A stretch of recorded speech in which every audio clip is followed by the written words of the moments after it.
¿Quieres conocer más de tus impuestos? ¿Saber de tus derechos como contribuyente? Sintonízate en Frecuencia Fiscal, un programa de análisis, difusión e investigación. ¿Eres emprendedor, estudiante o empresario? Frecuencia Fiscal es para ti. Te invitamos a ser parte de esta nueva cultura en los impuestos. ¡Comenzamos! Buenas tardes, bienvenidos a su programa Frecuencia Fiscal. Los saluda el contador público Hugo René Ortiz. Les recordamos nuestros datos de contacto, el correo electrónico dudas@frecuenciafiscal.com.mx, la página en Facebook Frecuencia Fiscal. Y bueno, un saludo a todos aquellos que ya nos están sintonizando desde Facebook, que ahorita teníamos unos pequeños problemas técnicos ahí acomodando la cámara, pero ya está todo funcionando. Entonces, un saludo a todos aquellos que nos sintonizan a través de Facebook y a todos aquellos que es la primera vez que escuchan el programa, ¿no? Y bueno, antes de iniciar con el programa y aprovechar para dar la bienvenida a nuestro invitado, al contador Mario Cedillo, subdirector fiscal de Grupo Base. Mario, pues recordemos que el 15 de mayo es la fecha límite para la presentación de la declaración anual de personas físicas y todavía por ahí hay quien no tiene su información actualizada. Sí, buenas tardes a todos. Hay que recordar que el SAT dio una prórroga para el 15 de mayo. De hecho, para aquella persona que ya había hecho una captura por ahí de algunos temas, si ahorita entramos a la aplicación, te dice que si la capturaste antes del día 30 de abril, pues prácticamente la borres y la vuelvas a hacer, porque el día 9, por ahí del 9-10 de mayo, hicieron una actualización de sus bases de datos, de todo lo que se supone había tomado mal por ahí el sistema. Más sin embargo siguen saliendo errores, pero bueno, muchos sí se subsanaron, otros siguen ahí persistiendo. Hay que tomar en cuenta que ya no existe la información de la declaración informativa, entonces ahora todo proviene de los FDI de nómina, en el caso de los salarios, de las pensiones, y que fueron los errores, yo creo que los más graves que hubo por ahí, y también algo de información en el caso de actividades empresariales, ¿no? Así es, y bueno, aquí la recomendación, todos aquellos casos que todavía no se actualiza la información como tal, nos tocó el caso donde faltaban timbrar nóminas, se timbraron las nóminas y se actualizó la información sin problemas, pero nos han reportado que todavía hay casos como los que comenta Mario, que todavía no se resuelven. Entonces aquí la recomendación es sencilla, ¿no? Es descargar los XML de la página del SAT para cotejarlo contra lo que aparece en el declarar SAT, porque pudiera ser que el XML como tal sí está bien, lo tiene contemplado el SAT, pero no se ha actualizado en ese aplicativo del SAT, en esa plataforma. Entonces, pues aquí, si llegamos al día 15 y todavía no está actualizada tu información, bueno, la recomendación sería, si ya tienes tus XML definitivos, pues toma eso de base para que presentes tu declaración anual. Sí, al final la única opción va a ser editar los datos, hacer la captura manual como lo hacíamos antes, pero obviamente con los datos corroborados, ¿no? Y cumplir en la fecha máxima que es el día 15 de mayo. Así es, y el punto que acaba de mencionar Mario, corroborar la información, porque si tienes saldo a favor, pues probablemente va a haber diferencias con lo que tenga la autoridad. Entonces tu XML va a ser el soporte de por qué se determinó ese saldo a favor. Entonces, mucho cuidado con este pequeño detalle que comentó Mario. Así es. Y bueno, ahora sí, entrando al tema del día de hoy, por ahí comentamos o pusimos en las redes sociales la cuestión de la PTU, ¿no? Que por ahí estaba una persona, un empleado celebrando, y también estaba el personaje Mr. Frecuencia diciendo, pues no es para tanto, ¿no? Y no es para tanto en el sentido de las implicaciones fiscales que tiene el pago de la PTU. Sí, bueno, hay que recordar por principio de cuentas que la PTU es en base a la parte fiscal, a la base fiscal que sirve para pagar el impuesto sobre la renta.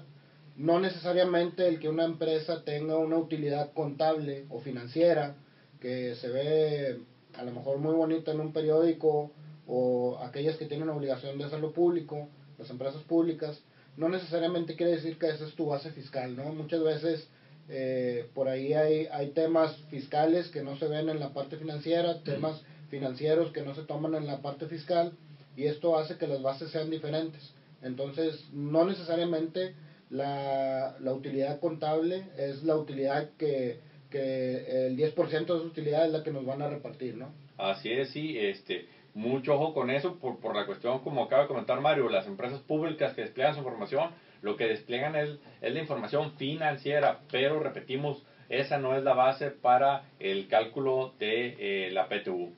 Así es. Y bueno, entrando yo un poco más en detalle, la PTU, en el caso de las empresas, la obligación es de pagarla en el transcurso del mes de mayo. Son 60 días posteriores a la presentación de la declaración anual o a la obligación de presentar la declaración anual. Así es. Este es un tema por ahí que se ha debatido. Es un tema siempre de cuestión de criterio. Muchas empresas tienen saldos a favor por alguna razón. Los pagos provisionales son mayores que su impuesto sobre la renta, o simplemente el querer bajar el factor de utilidad, y hacen una presentación anticipada de la declaración anual por ahí del mes de enero, de febrero. Muchas veces esto se aplica literalmente la ley no te dice que durante el mes de mayo, te dice 60 días posteriores a la presentación de la declaración anual. Entonces, hay un criterio que dice, oye, bueno, la presentaste en enero, cuenta 60 días y en ese periodo tienes que presentar la declaración anual. Ahora, la otra postura es, la obligación vence el 31 de marzo, cuentas los 60 días y pues te da el 30 de mayo, ¿no? Sí. Ahí ya es una cuestión muy de criterio conservador, criterio agresivo, más sin embargo, pues nunca se ha aclarado, ¿va? Al final siempre persiste, no, pues siempre agarramos, obviamente el empresario siempre va a agarrar la opción del 30 de mayo, y obviamente el trabajador quisiera la opción de a partir de que presentaste la declaración, ¿no? Exactamente, sí, ¿no? Y bueno, eso en el caso de personas morales. Si nos vamos al caso de personas físicas, que la declaración anual es así, literalmente se presenta en el transcurso del mes de abril, pues ahí ya brincamos hasta el mes de junio. Sí, el 30 de junio sería la fecha para el pago de las utilidades en el caso de personas físicas. Así es. Y bueno, esta PTU, digamos, corresponde al 10% de las utilidades. Es como un bono que, en este caso, la Ley Federal del Trabajo es la que regula la PTU y la que establece la obligación de pagarla. Así es, y si nos vamos a la Ley del Impuesto sobre la Renta, nos dice que la base la base que sirve para pagar el impuesto sobre la renta será la misma base que vamos a utilizar para hacer el pago del PTU, ¿no? Así es, ahí las únicas diferencias es que la PTU como tal, que se pagó en ejercicio, no se considera como deducción para efectos de PTU, y también el caso de las ingresos exentos para personas físicas que no fueron deducibles para ISR, sí se considera como deducción para efectos del cálculo de la PTU. Así es, entonces es importante también tener en cuenta esta parte de los exentos para efectos de la deducción tanto en renta, la parte de la PTU exenta, y a la inversa, en el PTU los ingresos exentos de los trabajadores sí son una deducción, que ahí es donde podríamos tener una diferencia entre la base fiscal de renta y la base fiscal del PTU en el mismo año, ¿no? Exactamente, ¿no? Y ahora entrando un poquito a detalle de cómo se distribuye este cálculo de la PTU, pues a grandes rasgos son dos criterios. Un criterio tiene que ver con el número de días que trabajó la persona, y el otro criterio tiene que ver con el salario que tiene la persona. Es decir, en pocas palabras, el monto de la PTU se divide en dos, y el 50% se distribuye de acuerdo al número de días laborados, y el otro 50% se divide de acuerdo a las percepciones de quienes tienen derecho a la PTU. Sí, aquí es importante mencionar que en el caso de los días laborados, por aquellas mamás que son trabajadoras, toda la parte de su periodo prenatal y postnatal, los días que por ley tienen derecho a tomar, se computan como días trabajados para efectos de este cálculo de los días del 50% de la PTU que se calcula en base a los días trabajados. Y también aquellos que son riesgos de trabajo, también se consideran riesgos, se consideran días trabajados. Es decir, si yo me incapacité por un riesgo de trabajo en mi fábrica o en mi lugar de trabajo, eso se cuenta para efectos del PTU mío, para mi cálculo se considera como que lo trabajé esos días. Más sin embargo, si yo tuve una incapacidad que me dio porque tengo el IMSS y todo, en regla, pero resulta que la incapacidad fue porque estaba jugando fútbol. Esos días para mí no computan en el día, en el cálculo del PTU que corresponde a los días, porque no es un riesgo de trabajo. Entonces es importante, muchas veces los trabajadores dicen, oye, pues si ganamos lo mismo y todo, a lo mejor por casualmente tuvimos las mismas incapacidades, sí, nada más que una fue de riesgo de trabajo, la otra fue por andar jugando fútbol o por otra cosa, no es un riesgo de trabajo. Eso hace que sean menos días para la persona que no es riesgo de trabajo, ¿no? Entonces es importante considerar eso. Va a ser muy difícil que aunque ganemos lo mismo, porque se da este tipo de comparaciones, hay ciertos temas que son diferentes en una persona y en otra, ¿no? Y, sí, y aquí toma mucha relevancia la cuestión de las incapacidades, Mario, porque a veces el trabajador pues tiene una incapacidad, regresa a la empresa, empieza a laborar, pero no tiene la precaución de, oye, ¿fue riesgo de trabajo, no fue riesgo de trabajo? ¿Le dio o no le dio la hoja a la persona de recursos humanos, no? Entonces, luego el trabajador piensa que esa es bronca de la empresa, ¿no? Pues ya a ver cómo ellos lo manejan, y el tema es como la PTU es donde, a ver, espérame tantito, ¿no? Porque la cuestión de incapacidades que pueden llegar a darse por meses. Sí, exactamente, y bueno, ya en el cálculo global de un PTU, que es en base a los días, pues sí puede llegar a representar un importe considerable si la incapacidad fue, así como mencionas, por un periodo largo, ¿no? Entonces, mucho ojo con esta situación. Y entrando al otro criterio, al salario que gana la persona, bueno, pues aquí pudiera ser la situación donde dos personas que trabajaron todo el año, no tuvieron faltas, pero tienen diferente salario, entonces les va a corresponder diferente monto de PTU. Sí, esto también es importante.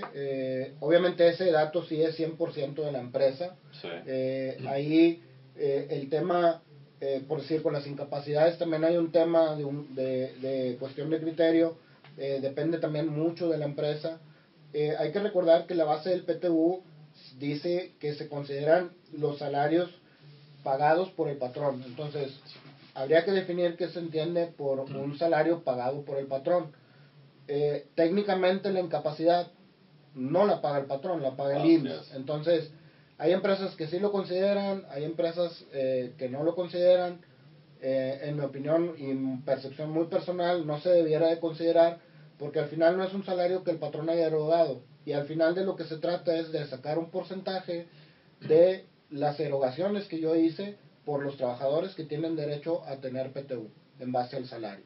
Entonces, es importante tener eso en cuenta, y fuera de eso, pues al final se trata del salario que erogó el patrón por cada uno de los trabajadores.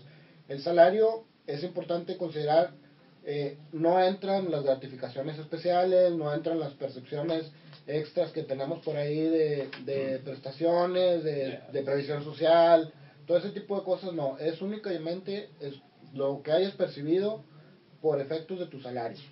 Así es, y aquí también es importante tener en cuenta los casos donde en las empresas tienen trabajadores sindicalizados.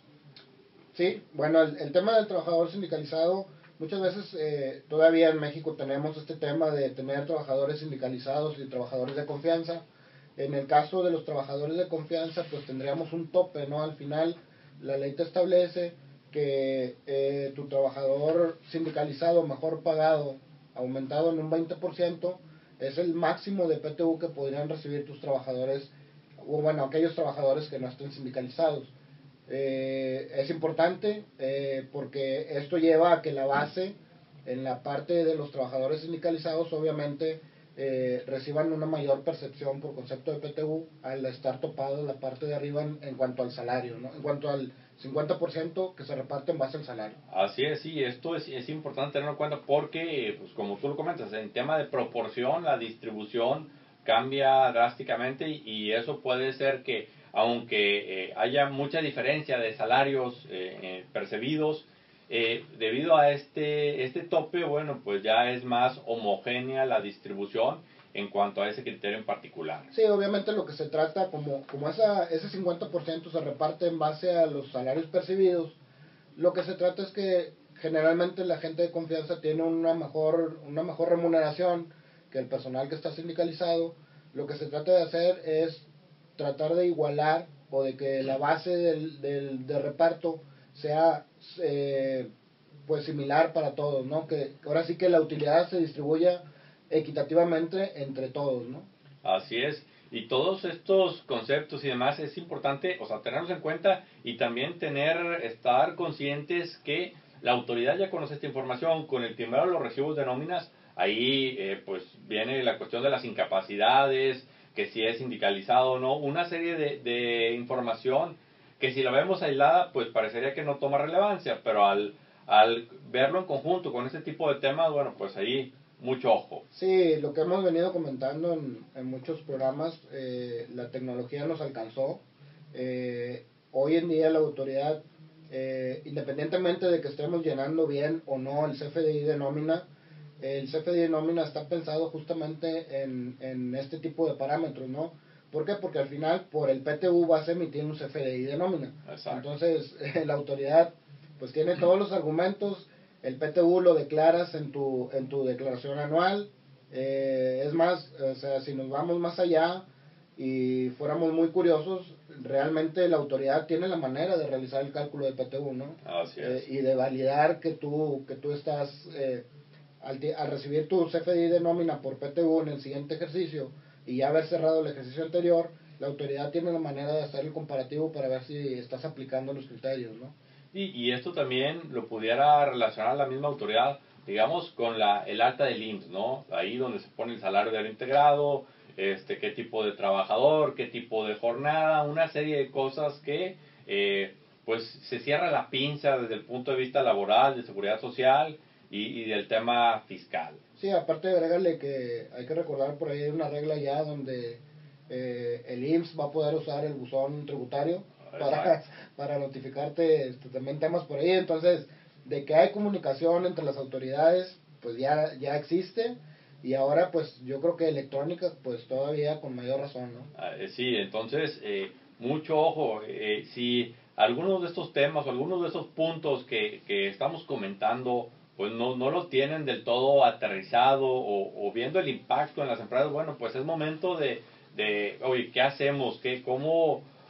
¿Cómo verificamos que realmente estemos cumpliendo con las disposiciones y que no haya una discrepancia en información? Porque a lo mejor existe esa discrepancia y no nos hemos dado cuenta, ¿no? Entonces, mucho cuidado. También en este es un punto importante mencionar qué trabajadores no tienen derecho a PTU. Bueno, aquí siempre ha existido, muchas veces tenemos a los propios socios, ¿no? Dentro de la nómina. Exacto. Ese es otro tema, pues, bastante importante. Según la ley, no tienen derecho los directores, administradores y gerentes generales, los socios y los accionistas. Entonces ya, por ende, estamos, si tenemos a un trabajador que a la vez es socio, bueno, por definición ya en automático está eliminado. Así es. No tendría derecho a recibir el PTU. ¿Por qué? Pues simplemente porque en algún momento ese socio, la parte de la utilidad que le corresponde, pues le va a llegar vía dividendos, ¿no? No es que la ley sea inequitativa, sino que su manera de percibir las utilidades viene por otro lado. Los directores, administradores y gerentes generales, pues bueno, si lo ves desde un punto de vista de equidad del reparto del PTU, se trata de que sus remuneraciones obviamente son mayores que la de cualquier trabajador, ¿no? Exacto. Y bueno, y aquí es importante hacer mención que se refiere a la función que realice, no el nombre que tenga el puesto como tal. Sí, muchas veces dentro de la organización, por tema de estructura, es un director de operaciones, director de comercial, director de esto, director del otro.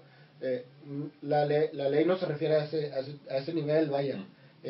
Lo que estamos hablando es de la persona que administre al final toda la empresa, ¿no? Ese es el que hace las veces de director, administrador o gerente general, ¿no? Exacto. Tampoco tienen derecho los trabajadores domésticos y también, digamos, aquellos que están por honorarios, que prestan un servicio profesional, bueno, pues eso tampoco tampoco tienen derecho, porque recordemos que aquí estamos hablando de un derecho para los trabajadores, para quien tiene relación laboral. Sí, bueno, hay que tener cuidado con aquellos esquemas de honorarios, aquellos esquemas de honorarios asimilados a salarios que los tenemos temporalmente en la empresa como un consultor externo, pues obviamente no son trabajadores, ¿no? Al final no tienen derecho a percibir un PTU porque no están, su trabajo no es para contribuir a la empresa, sino como una especie de consultoría. Exacto. Entonces, es por eso que no tienen derecho, ¿no? Y bueno, la PTU como tal, al ser un ingreso, pues lleva o está asociado con un impuesto, no por el hecho de que son utilidades, de que es un ingreso extraordinario, nos salvamos del tema de los impuestos. Entonces, de entrada genera impuesto. Ahorita vamos a comentar qué supuestos y cómo se maneja, pero sí estar conscientes de la cuestión del impuesto, porque también este impuesto vamos a ver que aunque dos personas reciban la misma cantidad, dado el ingreso que perciban, su salario que tengan acumulado, bueno, pues el impuesto va a ser diferente. Sí, porque el impuesto es en base a una especie de tasa efectiva, entonces no necesariamente va a dar lo mismo, ¿no? Exactamente. Y bueno, ahorita que Mario comenta esto de una tasa efectiva es que, digamos, la lógica financiera que hay detrás de esto es, la autoridad dice, la PTU es un ingreso extraordinario, entonces como tal, sé que corresponde a tu labor de todo un año, entonces lo prorratean entre 12, la 12ª parte se incluye en el cálculo de tu nómina del periodo en donde te lo entregan y se hace el cálculo del impuesto. Exacto, y con eso sacas una tasa efectiva que es al final la que le aplicas directamente a lo que estás percibiendo por PTU, ¿no? Son temas, la verdad, un poco técnicos, son temas muy técnicos, más sin embargo, sí tener una idea, porque si hay gente curiosa que a veces le aplica la tarifa directa al PTU que recibió, o sea, oye, no me da, bueno, es que no es el cálculo así directo, ¿no? Entonces, sí. Hay que tenerlo por ahí en mente de que es en base a una tasa efectiva.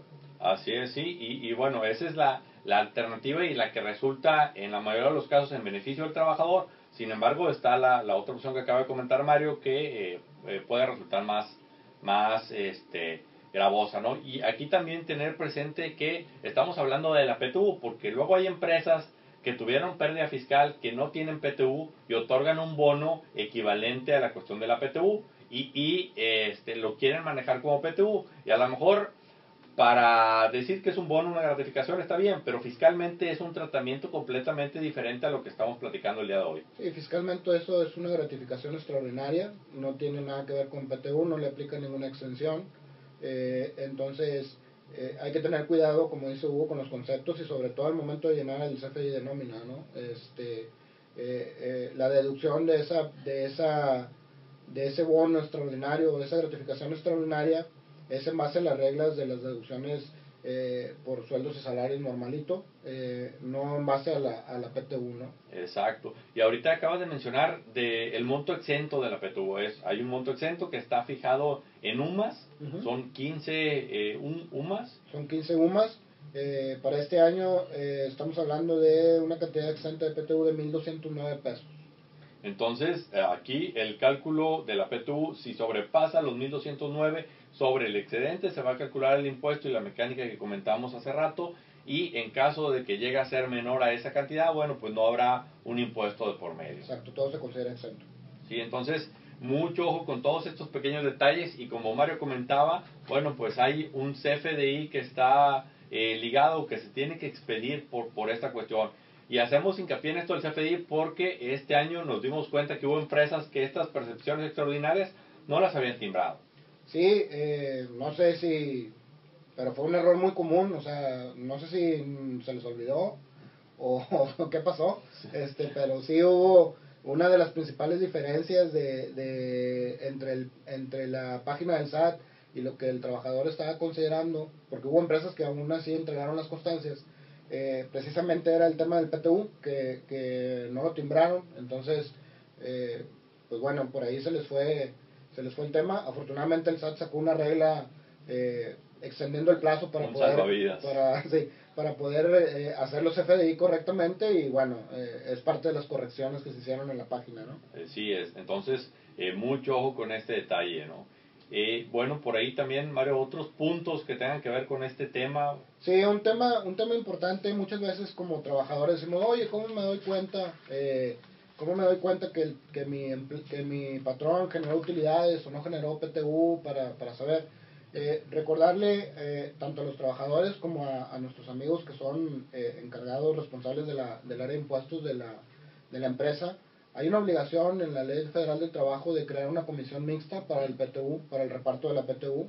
Es obligación del patrón entregar la declaración anual a esta comisión mixta. Esta comisión mixta está integrada por representantes de los trabajadores, por representantes del patrón, y se supone que lo que hace esa comisión mixta, lo que hace es tener representación de las dos partes para ponerse de acuerdo en cuanto al reparto del PTU, ¿no?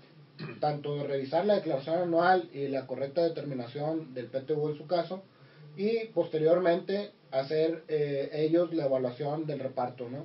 Entonces es importante, muchas veces no lo tenemos presente, sin embargo es una obligación que está ahí. ¿Por qué? Porque si no tenemos el tema de la comisión mixta, pueden pasar años, y si un trabajador viene y me reclama, mientras yo no tenga formalizado el tema de la comisión mixta, pues su reclamo tiene vigencia, ¿no? Esto es para los patrones, si yo tengo en orden mis actas y mi comisión mixta, y que se expuso la declaración anual a los trabajadores, que se expuso el reparto de utilidades, a partir de ahí los reclamos solamente duran un año. Entonces, si por decir el 30 de mayo yo expongo, bueno, el 25 de mayo, porque el 30 lo tengo que pagar, yo expongo mi acuerdo de la comisión mixta del reparto, del proyecto de reparto de utilidades, a partir de ahí el trabajador que no esté de acuerdo tiene un año para inconformarse por la parte del PTU que le toca a él. No puede reclamar lo de los demás, nada más puede reclamar su parte correspondiente, y a partir de ahí tiene un año. Si yo como patrón no tengo esa parte de la comisión mixta formalizada, y el trabajador viene y me reclama 5 años después, su reclamación es procedente. Y mucho ojo aquí nada más, por último, la PTU que no se pagó en el año, bueno, se acumula el siguiente año y se incluye en el monto de la PTU que se genere en ese año. Bueno, pues con esto concluimos el programa del día de hoy. Mario, muchas gracias por acompañarnos. Gracias. Esperamos que esta información haya sido de utilidad. Se despide el contador público Hugo René Ortiz. Que tengan una excelente tarde. Hasta la próxima. Esto fue Frecuencia Fiscal. Te invitamos a seguirnos sintonizando todos los viernes de 2 a 2:30 de la tarde.